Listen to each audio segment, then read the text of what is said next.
Did you know that pubic hairs can actually be a different color than the hair on your head or the rest of your body? Yeah, it doesn't actually have to be the same. And if you didn't know it, by the way, pubic hairs often turn gray as we get older as well. And by the way, sometimes young people in their 20s, even early 30s, can start having gray pubic hairs. Interesting, huh? We are answering two main questions today. Number one, why do we even have pubic hairs? What is the purpose? Number two, should we be getting rid of it? I mean, you all know this just as I do. Shaving, waxing, all this kind of stuff is all the rage in terms of pubic hair, getting rid of it, but should we be? Guys, I am Dr. Jen Caudle. I'm going to answer these questions for you. Okay, let's just get started. First of all, when do we get pubic hair? Well, generally when we are going through puberty. That is the time in a boy or girl's life when we become sexually mature, when that process begins, okay? And for women, pubic hair looks kind of like an upside down triangle. It kind of covers the outer lips of the vagina, also covers some of the inner thighs, forms this triangle shape. In men, it generally covers the base of the penis, the shaft of the penis, testicles, etc. And by the way, everybody has a different amount of pubic hair, right? There's no one size fits all with this. Some people have a lot, some people have a little, etc. Okay, now, why do we even have it in the first place? Well, there are four-ish theories I'm going to go through with you. First of all, it helps keep your skin warm and moisturized. Yeah, especially in the case of the vulva and the vagina, right? So that hair, that tuft of hair really kind of keeps the lips, the labia, etc., moisturized and warm, etc. I think that could be very helpful. But what else? Why else do we potentially have pubic hair? The second reason is it helps protect your skin against friction. Friction when, you might ask? Well, friction during sexual intercourse, sexual activity. Friction with certain activities. Maybe you ride a bike for exercise or you do other activities, right? We also wear clothes. And the thing about it is pubic hairs can serve as like a cushion, as like a bit of a barrier in terms of protecting our skin. So that's another thing that might happen here. The next theory, and by the way, I'm totally all in it to win it with all these theories. I'm with these, okay? But the third theory is that it helps keep stuff away from you, keeps you healthy and keeps you protected, meaning it helps keep dust and dirt and germs away from your private parts. Now, the only issue I take with this is I would say maybe except in the situation of pubic lice, or often called crabs. Pubic lice, by the way, they're tiny wingless insects that infect your pubic hair area. They lay eggs there. It can be really itchy.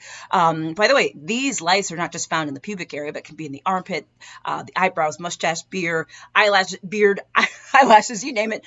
And by the way, crabs are not just spread sexually, which I think people just think of it as a sexually transmitted thing. No. They can actually spread from person to person through simply coming in physical contact with the hair of someone else who's got these crabs or pubic lice. Okay, often, yes, it happens during sexual intercourse, but not always. Sometimes you can actually get it from sharing personal items like towels or things like that. But I digress. What I was saying was that the third theory is that pubic hair helps protect us, which I do think it does. Of course, in the situation of pubic lice, well, pubic lice actually make pubic hair their home. So not quite with that, but in other things, yes. Now, this fourth theory I think is super, super interesting. Many researchers actually think that pubic hair might even play a role in sexual attraction and sexual pleasure. In other words, pubic hairs might actually trap pheromones, sort of those feel-good sort of pheromones that allow us to attract a mate. And the pubic hair might help collect those pheromones to sort of present and attract the mate, which I think is really interesting.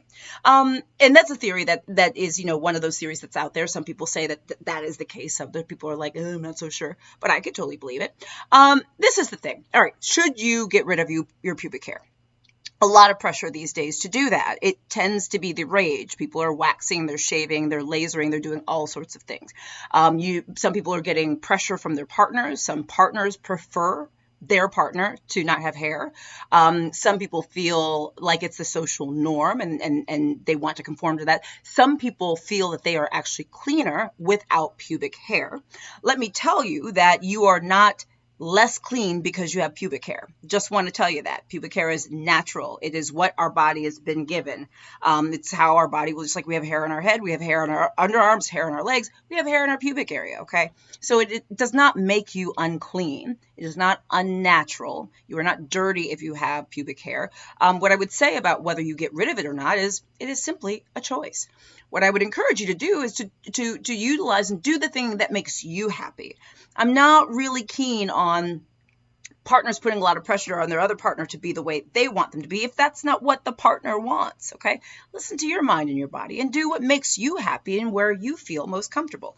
And while it may seem that everyone is out there just shaving and waxing and lasering, no, not everyone is. And if you would like to keep your pubic hair, by all means, go ahead and keep it, okay? It's weird that I'm even talking about that as like the exception, right? But it seems like nowadays it is. Do what is right for you. Anyway, guys, let me know if you'd like to share what you do with your pubic hairs. Please write in the comments. I am Dr. Jen Caudle, practicing family physician, on-air health expert, and video creator. I do daily videos and all sorts of stuff. On Facebook, please like and follow my page. YouTube, subscribe to my channel, please. Click the little bell for updates. Also, check me out on WhatsApp, TikTok, Instagram, etc. Facebook, I think I already said that, at Dr. Jen Caudle. And go to my website, drjencaudle.com, to subscribe to my free health newsletter. Guys, I'm Dr. Jen. See you soon.